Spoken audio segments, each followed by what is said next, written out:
Stephen, a first league game and a first win, how do you assess that performance?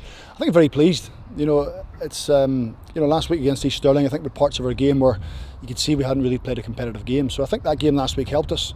I think we had a lot of good performances throughout the side, and St Hearts are a good side. They're a big club with lots of resources. They've got a huge first team squad, meaning guys who've been regulars in their first team are playing reserves, and that's what we want. Irrespective of age, a lot of those guys on the Hearts side have played a lot more first team games than our lads have. So I think we stood up to the challenge first and foremost. We didn't feel inferior in any way at all, and I just felt the way we dealt with the game, the way we handled the game defensively, I thought we were good.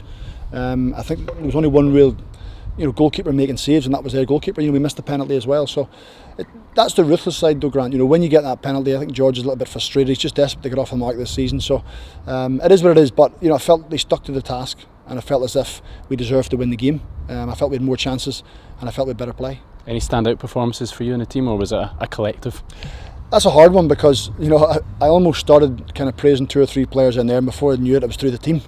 Defensively, Jason Crones, didn't play against East Stirling. Jason at times just came in and drifted through games. I thought today was very good.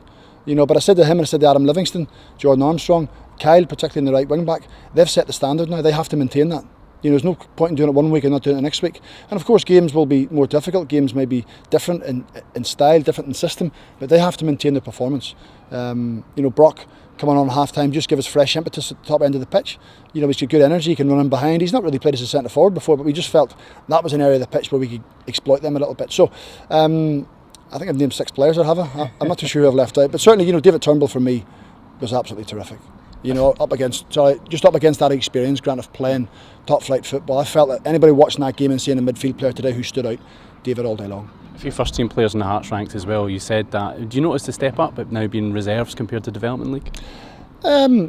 In certain aspects, maybe how players receive the ball and pass choice they make and things like that. So energy you can match, appetite and physicality you can match. But you can see the likes of Ryan Edwards, how he receives the ball, his positions, they're clever in how they do it. Anthony McDonald, although he's young, he's played in first team football, so they're clever footballers. Aidan Keenan went out last season and played at Queen's Park and scored a lot of goals. Physical presence up front, I felt we coped with them really well. So they have to believe in themselves. They have to believe that irrespective of who they're playing against, treat it as in looking after your own game. And I felt a lot of our players looked after their own game today, and we got I think a deserved result. Thanks, Steve. Cheers.